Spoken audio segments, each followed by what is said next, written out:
Okay, well, welcome back to another week, and good afternoon, because it is the afternoon. It is. Before I formally actually introduce ourselves to all of you guys, I'm Robert. I'm Charlotte. And our daughter is Amy in a Van, if you don't know. Search on YouTube, Amy in a Van, and you'll find her channel. So we travel around as a family quite a bit. We converted our van, Amy converted her van, and we came to France 18 months ago and have been doing full-time van life ever since. And what we have discovered is that there are two different elements to van life. There is the younger person's van life, and there is the older person's van life, which is the middle. Middle-aged. You don't like being van called life. old? Well, I don't object to being called old. It's all relative. To a 2-year-old, I'm old, but to a 50-year-old, I'm middle. Which is the category that we fit into.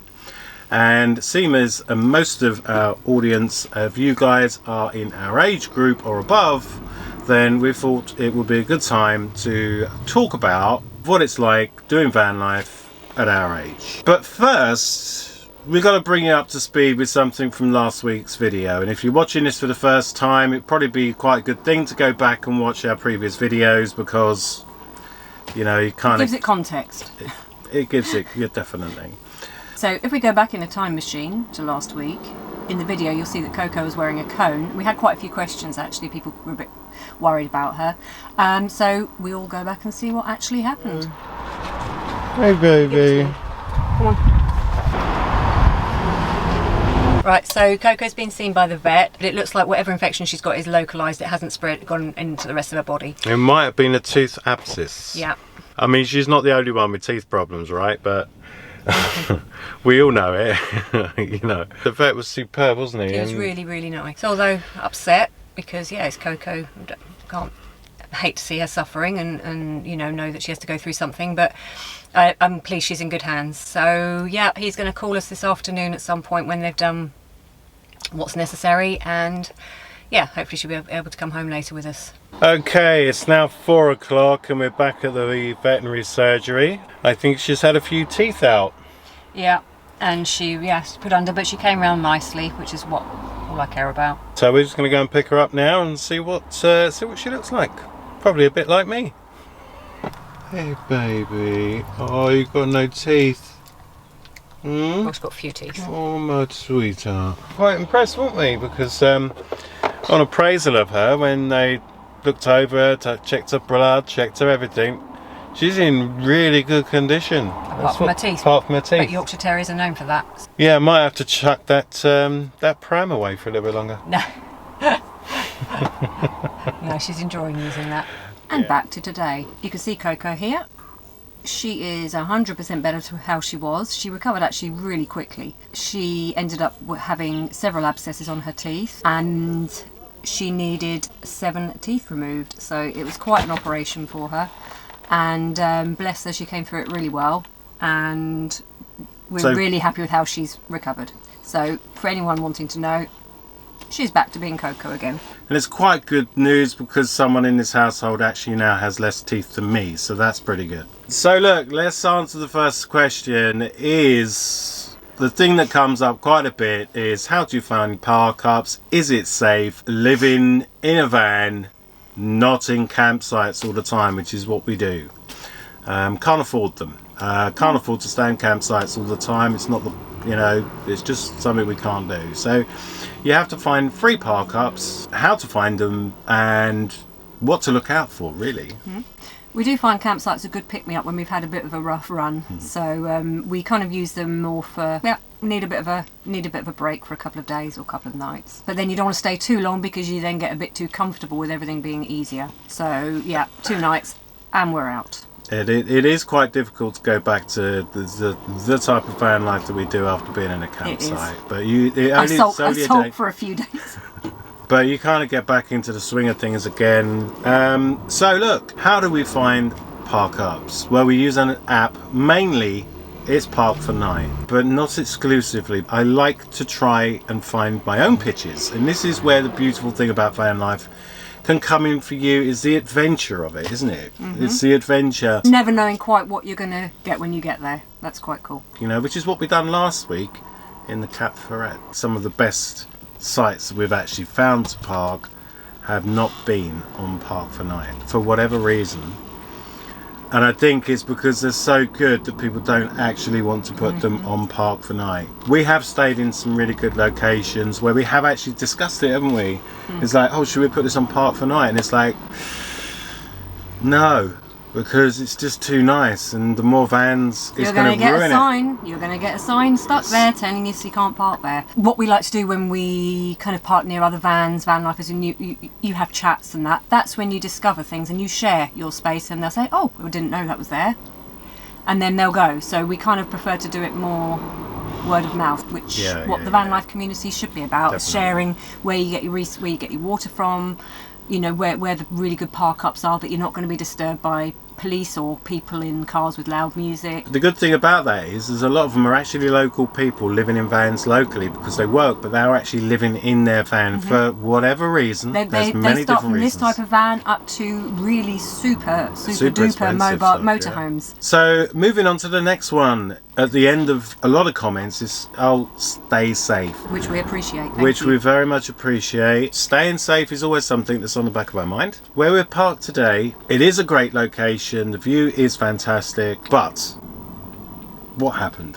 Little gits parked next to us and played, well, actually, they played music, but that did stop. But they was talking till about 3:30 in the morning very loudly in the cars, which is completely fine, and it's just us being, but equally, it's annoying. I think being middle-aged is... we're less tolerant. For a lot of people in their midlife, I think it would be a lot less tolerant of it than us. For whatever reason, you know, our life's not been conventional over the last sort of 6 or 7, 8 years. So we're very tolerant of a lot of stuff that maybe you might not be. So this is definitely something to consider if you're choosing to go the van life route. And the thing is, I mean, one example, we stopped in a car park. I can't remember how long ago it was. It must have been a good 8, 9 months ago. We've been doing this for 18 months now, by the way. There was a group of lads, about 8 of them, clearly locals, village people, come to play football. It was a Saturday night. They were playing football up against the wall, and it looked like it's something that they do all the time. It's like their thing to do in this little village that we were in. So I do go out and sit on the step of the van to have a cigarette, and I could see the reaction of the boys was like, oh no, he's going to come over and tell us to stop playing football. But I didn't. Well, we have no business doing that, to be fair. The reason is that they live there. That's their territory. It's what they do in their village. I can't tell them to stop playing football. After about half an hour, one of them actually came over who spoke good English with a beer, offered me a beer, and actually said to me, he said, you're one of the first people that have come here in a van and not actually come over and asked us to do one or fuck off, you know? Well, to be fair, that's taking really, you know, the mickey out of people.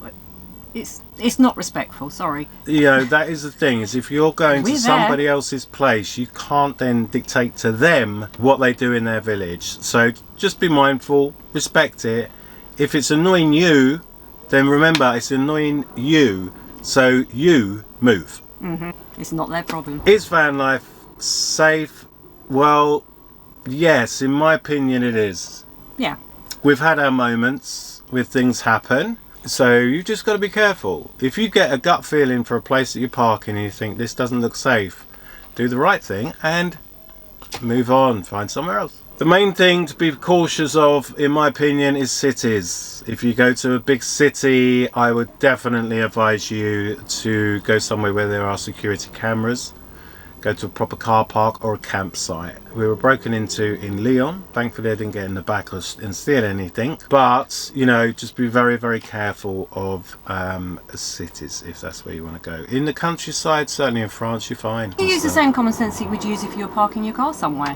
You know, if it doesn't feel right, you check for glass, you check for other signs of things that can be telling of perhaps things that can happen to your vehicle. And you wouldn't leave your car, so don't leave your van. silver containers. Yeah, also the quite a nitrous good indication. or laughing gases is known. So if you see lots of that around, it's probably not the best place to be parking. So next one that majorly comes up as well is in regards to other things like showers, toilets, you know, your day-to-day things. Is it easy? No. No. No in an answer. No. You need a good relationship. We've been together for 29 years, and yeah, I mean, anything goes with us now, doesn't it? I mean, yeah, if you've only been together a year or two, then yeah, it's probably a very good test for your relationship. I mean, we actually live in 6 meters squared, and have done for 18 months. So if you've not got a strong relationship, then, you know, going to the toilet, you're not always living outside in the winter if you're actually doing full-time van life like we are. The heat in the summer is another challenge. So our toilet is just down here, and I made it. I built it. It's not a bought one. I actually constructed it, and I'll show you a little bit now about how I done that. So that's the toilet that we use. It's the way it is, you know. We keep things simple. Don't live in a van if you're going to have a problem with it. Yeah, don't do that. Going back to the relationship thing, Rob and I have never had a very conventional working life, so we have spent a majority of our years together. We've not had 9-to-5 jobs where we've been apart for a majority of the day, whatever. So, you know, we are used to being together. So that might make this a little bit easier. We're used to spending a lot of time together.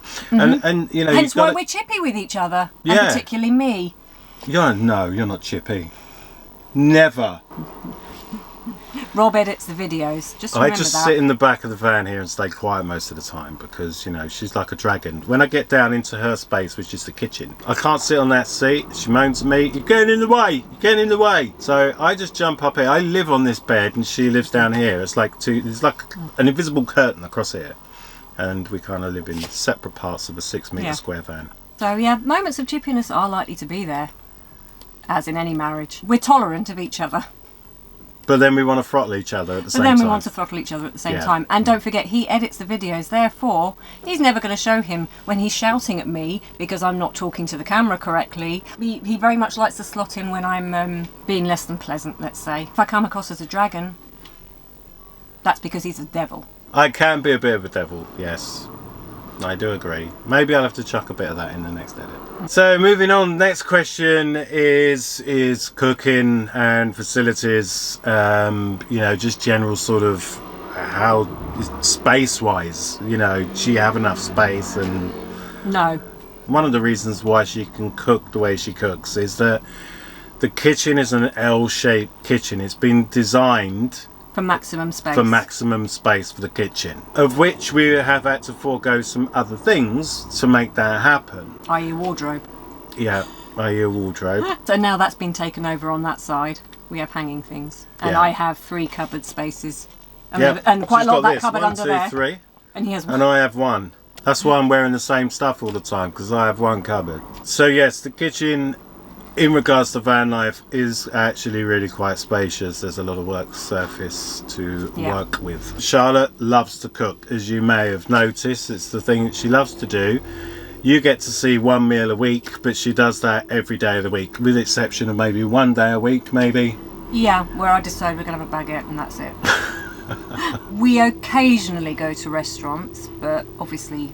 You know, we save that for you guys, you know, when you see us at a restaurant, that's a treat, because, you know, you can't afford it. Well, no, it's budget-wise. Budget-wise, just can't afford to do it. So, you know, and takeaways and things like that as well. I'm not interested in takeaways. McDonald's is absolute desperation moment. And garbage. But that's because I do like cooking. That's all I say. Some people hate cooking and that's fine, but cooking is something I do to relax. It's like to do. Yeah, you need to do more of it. More of what? I do. More cooking. If it relaxes you, you'd be less chippy. Yeah, but no, then washing up annoys me, so, you know, it's a fine balance. If I had to do washing up 3 times a day, then I'd get in a very bad mood about that. So yeah, we'll be stopping more for water. Exactly. Oh, let's talk about water. That's the next thing as well. Water is a big deal.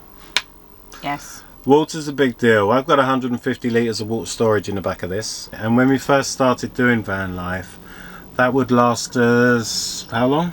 I don't know, but it wasn't as long as it should have lasted. I think Like 5 days, that was a something like surprise. that. No, a little bit longer than that, but it was still a surprise because we thought, oh, that's going to last us ages, and actually you have to be super, super careful in the van if you want to make your water last. And is it safe as well? Because we fill up in lots of different places. If you've watched our back videos on Ami's videos, you'll see that some of the facilities are not the cleanest. They're not that great, some of them. So do we actually drink the water that comes out of the tap? No, we don't. The water's used for washing up, showers, hair washing, things like that. But which makes that tank last a lot longer. So what do we do for drinking water? Well, we buy these. usually between 60 cents and €1, like for a wash a vegetable or for our tea or for cooking rice or whatever else, then that lasts actually a couple of days. So to us it's a necessary expense. It means that the water is safe to drink. A lot of the water that comes out of the taps, you can smell the chemicals. The chlorine is like, oh my god. So I wouldn't want to drink it anyway. It smells really strongly of chlorine, so yeah, we don't really want that. No. So cups of tea, drinking water is all bottled, and I would advise you to do the same as well. I know there's some of you will be like, well, that's not very good for the environment, but sorry, more important to have safe drinking water and throw away a little bit of plastic. And we had some questions from our Patreons which we'd like to cover as well. One was safety of our camera equipment, like leaving it when you're doing shots and things like that. Obviously in small towns and the countryside's far easier. Once we come to cities like Paris or Nice, whatever else, it's a lot more concerning, so you just have to be, I don't know, Wayne, how do you feel? Do you? Yeah, you just got to keep an eye on your equipment. It's when you're walking away from the camera, you're facing that way and the camera's behind you, and that's the biggest concern. So yeah, you just have a quick glance behind you and then take a shot and then walk back and get the camera, so it's not that bad. Yeah, I would worry more for Ami though, because obviously young girl on her own with cameras, it's harder for her, but again she's learnt over time kind of what she has to do. Another one is top places we'd like to visit in the future. I'd love to go to Costa Rica.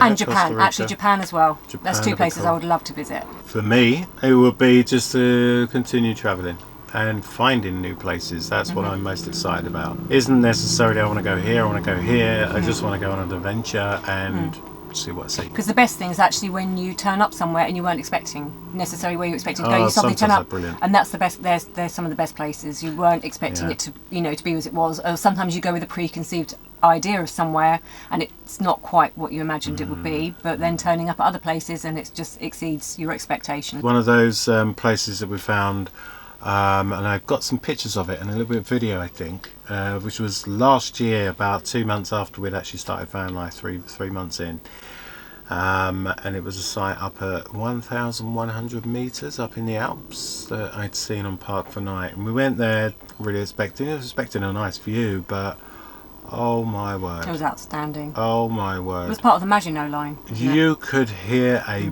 pin drop in this place. It was so quiet, and that's the places that I like to try and find. But I'm varied. It's like my music I listen to is so varied. I don't have, I just want rock and roll or rock music or pop or whatever. I have a varied array of music that I like, and it's the same with van life. Is that I like being in cities, I like being in nature, I like being in the mountains. So I'm definitely more about the adventure. Any more questions? How do we stay on the road? And okay, when we first started out we had savings. We very much were very frugal, to make it last. If you don't want it to cost a lot of money, it doesn't have to cost a lot of money doing this. So it can be relatively cheap. So I know a lot of you, certainly at our age watching this, will be looking into retirement to do what we're doing. Okay, so you've got that set income coming in, which is brilliant, and I would say that's probably the best way of doing van life, when you have that consistent income coming in and you can budget and you can go really enjoy van life. But if you're doing it beforehand, the reason why we're not waiting until retirement is that don't know if I'm going to get to that age. Don't think we'll be making it. It's like you don't know what's around the corner, so I'd rather do it now when I'm relatively fit and we can go for hikes and walks and take the dogs out and do whatever we want without restrictions. The other way of doing it is remote working, okay, on a laptop. We've met a lot of van lifers on the road that do that, you know, website designers and programmers and all this sort of stuff. And resort work as well, seasonal work. People have been doing that. Seasonal work. They go to... Certainly in the mountains. Yeah, and more things. yeah. For us now, the savings are gone. We want to continue van life instead of going back to the UK. So what are we doing for our money? Well, you're currently watching it.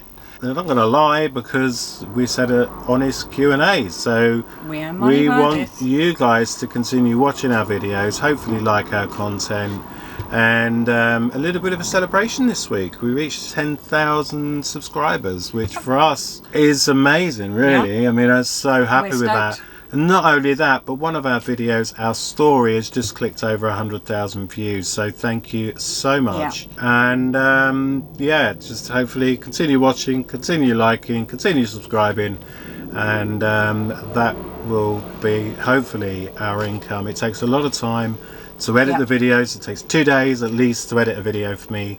2 days, 3 days filming. We get the occasional little troll on our channel that says, oh, why don't you go and get a proper job? This is a proper job. It takes a long time. I spend 15 to 20 hours editing a video. But the thing is I absolutely love it.